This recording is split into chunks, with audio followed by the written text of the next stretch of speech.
All right. Assalamu alaikum. In this session, we will study alphabet tuning. That is also a variant of or extended version of Minimax algorithm. Uh, Before going forward, let's recap what we did in last session. अच्छा ये जो जितनी भी recording है तो ये सारी सब सेक्शंस के लिए MCS सबके लिए सेम ही होगा, ठीक है। तो लास्ट सेक्शन में we did minimax algorithm and before starting minimax algorithm हमने गेम थ्योरी का इंट्रोडक्शन दिया था और गेम थ्योरी को हमने बोला था कि एडवर्सेरियल सर्च भी कहा जाता है, ठीक है। और बुक के अंदर भी इसी नाम से इसका चैप्टर था। इसके अलावा उसका ऑल्टरनेटिव नेम गेम थ्योरी था और गेम थ्योरी में हमने ये कहा कि गेम थ्योरी में हम नॉर्मली जो हमारा टारगेट होता है या हम जो चीज़ों को डिस्कस कर रहे होते हैं उसमें सिनेरियो जो होता है वो कंपटीशन का सिनेरियो होता है, ठीक है। और कंपटीशन का सिनेरियो रियल लाइफ में भी होता है और नॉर्मली गेम्स के अंदर ज़्यादा ये पाया जाता है, ठीक है। गेम कोई भी हो, सिंपल लाइक लूडो का गेम हो, टिक टैक टो का गेम हो या काउंटर स्ट्राइक हो या फीफा हो, XYZ कोई भी गेम हो, तो वहाँ पे हमारे पास कंपटीशन होता है और उसकी बेस के ऊपर काम हो रहा होता है। और साथ ही जो हमने लास्ट टाइम कुछ एप्लीकेशंस भी इसकी देखी थी। एक एग्जाम्पल तो हमने इसमें लेक्चर स्लाइड्स में भी देखी थी, should I buy SUV। For example अगर मैं कार परचेज करना चाहता हूँ तो क्या मुझे वो कार परचेज करनी चाहिए या नहीं करनी चाहिए। उसके लिए हमने दो फैक्टर्स को एनालाइज किया था कि एक तो उसकी एक्चुअल कॉस्ट कार की एंड सेकेंडली उसकी एक्सीडेंटल कॉस्ट। इन दोनों की बेस के ऊपर हमने डिसीजन मेक करने की कोशिश करी थी कि क्या हमें वो कार परचेज करनी चाहिए या नहीं करनी चाहिए।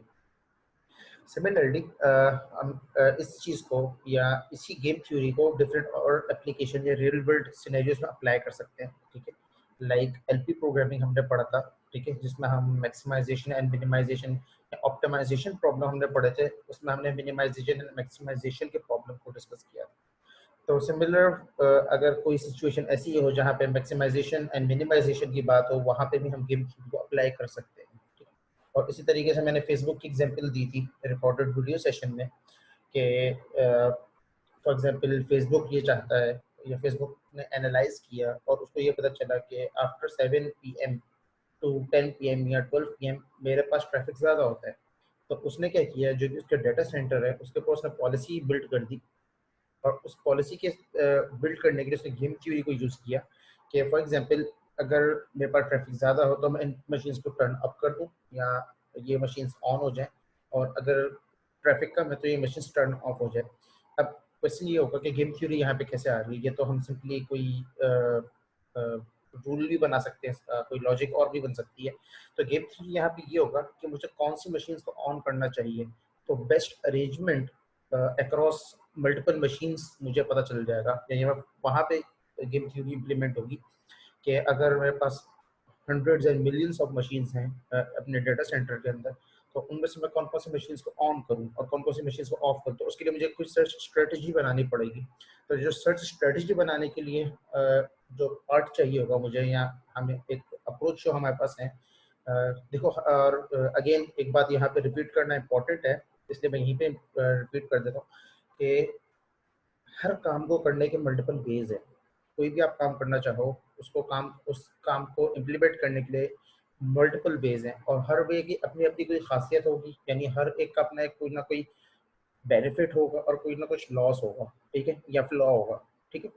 तो हम लोग अपने लिहाज से अपने रिसोर्सेज को देखते हुए ट्रेड ऑफ को चूज करते हैं कि भाई हमारे लिए कौन सी अप्रोच सबसे बेहतर है, फिर उस अप्रोच को हम लोग इम्प्लीमेंट करते हैं या यूटिलाइज करते हैं। इवन प्रोग्रामिंग की हम एग्जांपल देख सकते हैं कि हर एक का कोड करने का स्टाइल एक प्रॉब्लम को अलग होता है। एक ही प्रॉब्लम अगर पूरी क्लास में दिया जाए फॉर एग्जांपल, और तो उसको कोई एक स्टूडेंट अलग तरीके से सॉल्व करेगा और दूसरे स्टूडेंट अलग तरीके से सॉल्व करेंगे। लाइक हमने केस स्टडीज करी थी तो काफ़ी सारे स्टूडेंट्स ने इसको जेनेटिक एल्गोरिथम सॉल्व करने की कोशिश करी थी, जबकि कुछ स्टूडेंट्स ने इसको दूसरे तरीके से भी सॉल्व करने की कोशिश करी थी। और मेरी जो अप्रोच थी, जो मतलब मैंने जो सॉल्यूशन डिस्कस किया था, वो मैंने ग्राफ अप्रोच यूज की थी। तो अगेन सारे सॉल्यूशंस करेक्ट थे। तो जब तक आपका सॉल्यूशन करेक्ट है, जब तक वो प्रॉब्लम को सॉल्व कर रहे हैं, ठीक है। तो कोई स्पेसिफिक एक नहीं होता कि रियल वर्ल्ड के अंदर के भाई आप यही तरीका फॉलो करोगे तो आपका जो सॉल्यूशन है सही है, अदरवाइज ये सही नहीं है। हाँ, अनटिल अनलेस रिस्ट्रिक्ट किया हो, अगर रिस्ट्रिक्शन है तो देन तो आपको वो चीज़ इम्प्लीमेंट करनी पड़ेगी। अगर कोई रिस्ट्रिक्शन नहीं है तो आप जनरल हो, आप फ्री हैंड है आपको कि आप कोई भी अप्रोच अप्लाई कर दो। ठीक है। अच्छा, तो गेम थ्योरी वहाँ इस तरीके के सिनेरियोज में यूज होती है। तो आज का जो टारगेट है, ये एक रिकैप था शॉर्ट, तो प्रीवियस जो सेशन था। तो आज का जो टारगेट है वो अल्फा बीटा प्रूनिंग है। एक्चुअली प्रूनिंग खुद क्या होती है, अल्फा बीटा तो बात की बात है, प्रूनिंग क्या होती है? प्रूनिंग का यहाँ पे डेफिनेशन भी जैसे लिखी हुई है कि cutting off parts of search tree because utilized don't need to look at them.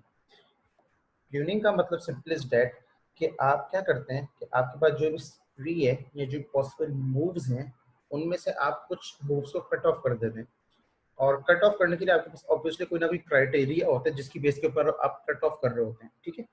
जिस तरीके से हमने ए स्टार एल्गोरिथम पढ़ा था, ठीक है, तो ए स्टार एल्गोरिथम के अंदर भी हमने क्या किया था कि हमारे पास मल्टीपल वेज थे एरर से बुखारिस्ट जाने के। ठीक है। या मल्टीपल पाथ्स एग्जिस्ट करते थे क्योंकि वो ग्राफ का प्रॉब्लम था, तो मल्टीपल पाथ्स थे वहाँ पे। उन पाथ्स में से हमने क्या किया कि हमने ए स्टार अप्लाई किया और उसमें से हमने कुछ पाथ आइडेंटिफाई करे कि हाँ ये जो है ये हमें गारंटी भी दे रहे हैं कंप्लीट सॉल्यूशन की, और ये हमारा ऑप्टिमाइज्ड कह लें या ह्यूरिस्टिक पार्ट सॉल्यूशन है। ठीक है। और ह्यूरिस्टिक का क्या हमने हमने ये कहा था कि ह्यूरिस्टिक सॉल्यूशन हमेशा आपको ऑप्टिमल सॉल्यूशन देता है, और ऑप्टिमल सॉल्यूशन हमेशा परफेक्ट नहीं होता, लेकिन गुड सॉल्यूशन या रीजनेबल सॉल्यूशन होता है। ठीक है। तो ट्यूनिंग बेसिकली आप क्या करते हैं कि आपके पास जो सर्च ट्री है, जिस तरीके से हमने last time tick tech to का देखा था या एक सिंपल ट्री देखा था, लाइक ये वाला जो ट्री था जो हमने सॉल्व किया था इसको, तो इसमें भी क्या था, मल्टीपल आपके पास स्टेट्स थी। ठीक है। तो इस टाइप के हम आज एक ट्री लेंगे और उसके ऊपर अल्फा ब्यूटा प्रूनिंग अप्लाई करेंगे, और प्रूनिंग अप्लाई करने से फायदा क्या होता है वो हम वहाँ पे रियलाइज कर लेंगे। ठीक है। अच्छा, हमारे पास दो इसमें अगेन पार्टिसिपेंट्स होते हैं, लाइक टू प्लेयर्स। एक का नाम अल्फा होता है, एक का नाम बीटा होता है। ठीक है। इसको आप मैक्सिमाइजर मिनिमाइजर भी कह सकते हैं। ठीक है। अदर वर्ड्स अल्फा बीटा के नाम से भी होता है। ठीक है। अल्फा क्या करता है, अल्फा बेस्ट ऑप्शन मेंटेन करेगा प्लेयर वन के लिए अलोंग द पाथ। जो भी आपके पास पूरा ट्री दिया हुआ है या पूरा नेटवर्क दिया हुआ है, उसमें प्लेयर वन के लिए जो बेस्ट मूव्स हैं उसको अल्फा मेंटेन करेगा, और बीटा सिमिलरली उन वैल्यूज को मेंटेन करेगा जो प्लेयर टू के लिए बेस्ट है। ठीक है। तो इस तरीके से ये दोनों एक दूसरे से कंपीट करेंगे। इसका एल्गोरिथम देख लेते हैं। इस वीडियो में हम इसका एल्गोरिथम समझ लेते हैं। नेक्स्ट वीडियो में हम इसकी एक एग्जांपल देखेंगे और उसके ऊपर ये पूरा नेटवर्क के ऊपर इंप्लीमेंट करके देखेंगे कि वाकई अल्फा बीटा प्रूनिंग का कोई फायदा भी है अप्लाई करने के या नहीं है। ठीक है। तो अगेन स्टार्टिंग फ्रॉम टॉप, आपके पास जो भी आपका एल्गोरिथम है उसमें आपको 3 पैरामीटर्स चाहिए होंगे अल्फा बीटा प्रूनिंग अप्लाई करने को, स्टेट, अल्फा एंड बीटा। अगर आपकी स्टेट टर्मिनल है, टर्मिनल स्टेट का मतलब है कि गेम ओवर हो रहा है या आपके पास हिस्ट्री एंड हो रहा है, तो उसकी वैल्यू रिटर्न कर दे। लाइक हमने लास्ट जो एल्गोरिथम देखा था उसमें हम यहाँ पे स्कोर कैलकुलेट कर रहे थे, क्योंकि हमने जो एल्गोरिथम देखा था वो हमने टिक टैक टो के स्पेसिफिक एग्जाम्पल के ऊपर मैप होता हुआ देखा था।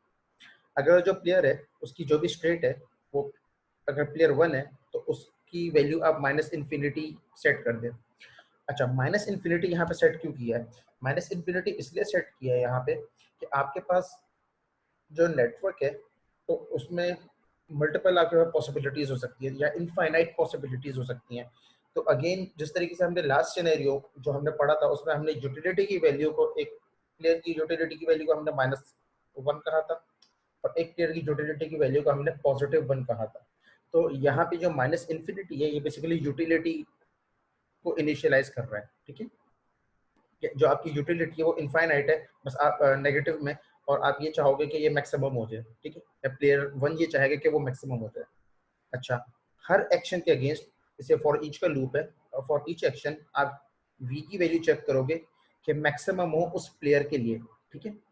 स्ट्रेट होगा उसमें सक्सेसर्स, जो जिस तरह ट्री है तो उसके सक्सेसर्स हम लोग, क्योंकि हम बॉटम अप अप्रोच अप्लाई कर रहे होते हैं तो उसके सक्सेसर्स हमें पता होंगे। ठीक है। या टॉप टू डाउन भी आ रहे हैं तो हमें ट्री में सक्सेसर्स पता होते हैं। तो सक्सेसर की स्टेट होगी, उसका एक्शन होगा, उसका अल्फा और बीटा का स्कोर होगा। ठीक है। वो कैसे होता है वो हम एग्जांपल में देख लेंगे, अभी आप स्कोर समझ लें इसको। अच्छा, अगर v की जो वैल्यू है वो ग्रेटर इक्वल बीटा है तो v की वैल्यू रिटर्न हो जाए, अदरवाइज मैक्सिमम अल्फा को कंपेयर करें v के साथ और वो रिटर्न हो जाए, और एंड में अगेन v रिटर्न हो जाएगा, क्योंकि v की बेस के ऊपर हम इसकी जो मैक्सिमम वैल्यू होगी वो सेट कर रहे होंगे। ठीक है, v बेसिकली यहाँ पे यूटिलिटी को रिप्रेजेंट कर रहा है। अच्छा, इसी तरीके से एल्स की बात कर लेते हैं। अगर ये स्टेप ना चले तो इन्फिनिटी जो थी, जो वैल्यू थी आपके पास यूटिलिटी, वो पॉजिटिव इन्फिनिटी हो जाएगी। प्लेयर 2 के लिए स्टेप इम्प्लीमेंट हो रहा है और हर एक्शन के लिए अगेन यही सेम काम कर रहे हैं हम लोग। ठीक है, बस कंडीशन यहाँ पे चेंज हो जाएगी, या जिस तरीके से यहाँ पे लेस देन था यहाँ पे ग्रेटर देन आ जाएगा। ठीक है, और बाकी बीटा यहाँ पे रिटर्न होगा, क्योंकि इस स्टेप में आप अल्फा की वैल्यू को डिस्कस कर रहे हैं, या आप फाइंड करने की, या उसकी मैक्सिमम वैल्यू फाइंड करने की कोशिश कर रहे हैं, मैक्सिमम यूटिलिटी वैल्यू। और इसी तरीके से जो एल्स का जो स्टेप है, एल्स में आप बीटा की मैक्सिमम, बीटा के लिए मैक्सिमम वैल्यू फाइंड करने की कोशिश कर रहे हैं।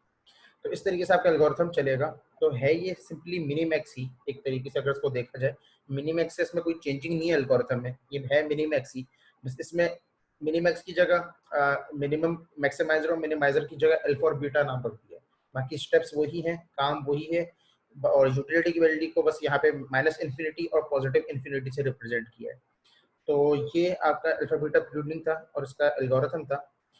और ये एल्गोरिथम सिंपली हम लोग लास्ट लेक्चर में भी डिस्कस कर चुके थे। अगर किसी को ये एल्गोरिथम समझ ना आए तो लास्ट लेक्चर में जो हमने एल्गोरिथम समझा था, अगर वो भी उसको समझ आ गया तो इनफ है, क्योंकि इस एल्गोरिथम में कोई चेंज नहीं है सिवाय दो चीज़ों की जो मैंने बता दी। एक तो माइनस इन्फिनिटी और प्लस इन्फिनिटी की, और यहाँ पे मैक्सिमाइजर और मिनिमाइजर की जगह अल्फा और बीटा है। ठीक है, और इंशाल्लाह नेक्स्ट वीडियो जो होगी उसमें हम लोग इसकी एग्जाम्पल के ऊपर इसको ड्राई रन करके देख लेंगे कि किस तरीके से ये एल्गोरिथम हमें यूजफुल है हमारे लिए, या हमें अच्छा सॉल्यूशन दे सकता है नहीं दे सकता। अस्सलाम वालेकुम।